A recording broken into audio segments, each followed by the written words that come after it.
All good guys. तो कल रात को आधी रात को फेड का डिसीजन आ गया है। ट्रम्प चाहते थे कि रेट कट हो, लेकिन फेड ने ये कर दिया। मतलब कि फेड ने ऐसा कर दिया जिससे हम लोगों ने सोच भी नहीं सकते थे, क्योंकि हम लोग ये तो एक्सपेक्ट कर रहे थे कि ट्रम्प जो चाहते हैं वो होगा, क्योंकि केविन वॉर्स को फेड में लाया ही इसलिए गया था ताकि रेट कट हो। तो चलिए अब हम जानते हैं कि क्या हुआ है उस रात। और अमेरिका मार्केट में आपको बता देता हूँ कि अमेरिका मार्केट पूरा हिल चुका है उस दिन। अमेरिका मार्केट पूरा तरह से हिल चुका है। आज इंडिया मार्केट ने क्या रिएक्ट किया और आगे क्या होगा मार्केट में, हम इस बात को भी जानेंगे। तो चलिए एक एक करके हम समझते हैं पॉइंट को। तो नंबर वन, फेड का डिसीजन क्या आया। तो फेड ने सबसे पहले रेट होल्ड किया। फेड ने ना रेट हाइक किया ना रेट को कट किया। No rate hike no rate cut, only on hold. मतलब कि फेड ने रेट को होल्ड किया है। फेड ने अभी तक लगातार पांचवी बार इस मीटिंग में भी जहां रेट से अनचेंजेड रहे, मतलब पांचवी बार ये मीटिंग हुआ और पांचवी बार भी कोई रेट में चेंज नहीं हुआ, ये सबसे बड़ा है। दूसरा क्या है, तो पॉइंट टू ये है गाइस कि फेड के अंडर ही लड़ाई चल चुकी है। अब कहिएगा फेड के अंडर ही क्या लड़ाई चल चुकी है।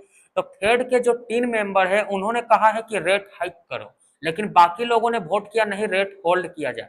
इसका मतलब यह है कि बाकी 3 लोग चाहते थे कि रेट को हाइक किया जाए, लेकिन बाकी लोगों ने कहा कि नहीं, रेट को हाइक नहीं किया जाएगा बल्कि रेट को होल्ड किया जाएगा। इससे यह साबित होता है कि फेड के अंदर भी एक इन्फ्लेशन को लेकर डर है, जिसके कारण वो लोग चाहते हैं कि रेट हाइक किया जाए। ठीक है, और इसमें एक बात ही देखिए कि 3 लोगों ने ये कहा कि रेट हाइक किया जाए, बाकी लोगों ने ये में वोट किया कि रेट होल्ड किया जाए, लेकिन किसी ने भी ये नहीं कहा कि रेट कट किया जाए। मतलब कि संकेत साफ है कि आगे भी रेट कट होने का उम्मीद कम ही है। आगे का हम पॉइंट को बात करते हैं। तो पॉइंट 3, केविन वॉर्स ने क्या कहा। केविन वॉर्स ने क्या कहा, तो सबसे पहले केविन वॉर्स का देखते हैं कि केविन वॉर्स ने क्या कहा।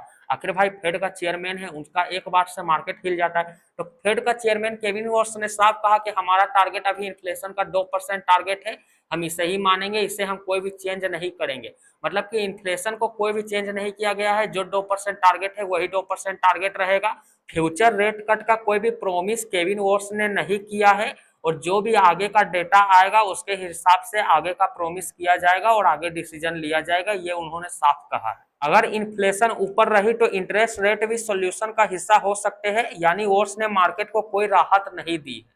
मतलब कि मार्केट को अभी तक कोई राहत नहीं मिला है जिससे कि मार्केट ये सोच सके कि हाँ हम आगे बढ़ेंगे। ऐसा कोई अभी तक केविन वॉर्स ने राहत नहीं दी है। अब ट्रम्प क्या चाहते थे, ट्रम्प लगातार बोल रहे थे कि रेट कट करो, इकोनॉमी को सपोर्ट दो, लोन सस्ते करो, स्टॉक मार्केट को बूस्ट दो, लेकिन फेड ने ऐसा नहीं किया। मतलब कि ट्रम्प ने केविन वॉर्स का बात नहीं माना, मतलब केविन वॉर्स ने ट्रम्प का बात नहीं माना। इसका मतलब साला गद्दारी कर रहा है, लेकिन क्या कह सकते हैं, फेड ने यह साबित कर दिया कि फेड इंडिपेंडेंट है, उस पर कोई भी पॉलिटिकल प्रेशर नहीं काम करता है। तो ये साबित हो गया गाइस। अब कर देखते हैं कि आगे क्या हुआ। अब ये न्यूज तो आ गया कि केविन वॉर्स ने, मतलब सीधा सीधा अगर बोला जाए तो केविन वॉर्स ने साफ कहा कि मैं कोई रेट कट नहीं कर रहा हूँ, रेट को होल्ड कर रहा हूँ, फ्यूचर के रेट कट का मैं कोई प्रोमिस नहीं कर रहा हूँ, जो डेटा आएगा उसके आधार पे करूंगा। इन्फ्लेशन बहुत ज्यादा बढ़ चुका है, अगर इन्फ्लेशन बहुत ज्यादा टारगेट से ऊपर जाएगा तो मैं रेट कट नहीं कर सकता हूँ।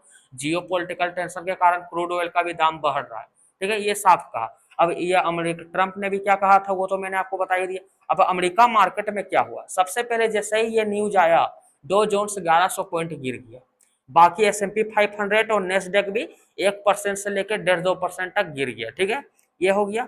मतलब लॉन्ग टर्म बॉन्ड यील्ड बढ़ गया, जिसके कारण ये हुआ, मार्केट मतलब लाल हो गया था उस दिन, मैं आपको साफ कहता हूँ। आज इंडिया मार्केट में कैसा रिएक्ट किया। इंडिया मार्केट का कुछ खास रिएक्ट नहीं किया, मैं आपको साफ बताता हूँ। इंडियन मार्केट जो है आज कुछ खास रिएक्ट नहीं किया। मैं इसका आपको कारण भी बताता हूँ कि क्यों नहीं रिएक्ट किया। अब बात करते हैं कि इंडियन मार्केट में इसने क्या रिएक्ट किया। तो गाइस इंडियन मार्केट ने कुछ खास रिएक्ट नहीं किया। इंडियन मार्केट 0.28% का ऊपर ही रहा, मतलब कि नॉर्मल रहा, कुछ खास मूवमेंट नहीं किया, क्योंकि इंडियन मार्केट इससे ज्यादा वो पहले जान रहा था कि रेट कट नहीं होने वाला, इसलिए इंडियन मार्केट ने कुछ खास मूवमेंट नहीं किया। लेकिन अमेरिका मार्केट हिल चुका था उस दिन, मतलब जिस दिन ये न्यूज आया उस दिन अमेरिका मार्केट बुधवार को पूरा हिल चुका था। और आज है बुधवार, नहीं बृहस्पति को था ना, हाँ तो बृहस्पति को, हाँ तो बुधवार को अमेरिका मार्केट पूरा हिल चुका था। अब बृहस्पति को क्या होगा कि इंडिया मार्केट ने रिएक्ट किया, कुछ खास रिएक्ट नहीं किया। अब बृहस्पति को क्या होगा कि अमेरिका मार्केट भी रिकवरी करेगा, मैं आपको गारंटी दे रहा हूँ, क्योंकि ये जो गिरना था ये गिर चुका है, अब रिकवरी करेगा। ठीक है, तो पॉइंट 7, मार्केट अब चल गया है कंफ्यूजन में। मार्केट को समझ नहीं आ रहा है कि करूँ तो करूँ क्या। मार्केट को फ्यूचर रेट कट का सिग्नल चाहिए था, जो कि नहीं मिला। केविन वॉर्स ने साफ कह दिया कि कोई क्लियर संकेत अभी मैं नहीं दे सकता, मतलब कि मैं प्रॉमिस नहीं कर सकता, सीधा सीधे केविन वॉर्स का भी मजबूरी है। तो केविन वोट्स ने तो साफ कह दिया कि मैं कोई फ्यूचर रेट कट का संकेत नहीं दे सकता। तो मार्केट चला गया है कंफ्यूजन में कि साला रेट कट होगा कि नहीं होगा। अच्छा, रेट कट, इधर जियो पॉलिटिकल टेंशन भी बढ़ रहा है, तो मार्केट अब इस चीज में चल गया। तो अब आगे हमें क्या देखना है जो मार्केट को हिलाएगा? तो अब हमें देखना है यूएस इन्फ्लेशन डेटा को, यूएस जॉब रिपोर्ट को, और ऑयल प्राइस को, और अगली फेड मीटिंग को जो कि सितंबर में है। तो अब यही बताएगा कि आगे मार्केट में क्या होगा। फिर भी देखते हैं, मंडे को मार्केट ओपन होगा तो देखते हैं क्या होगा, मतलब कि शुक्रवार को मार्केट ओपन होगा तो देखते हैं क्या होगा। तब तक के लिए जय हिंद, जय भारत, बाय बाय।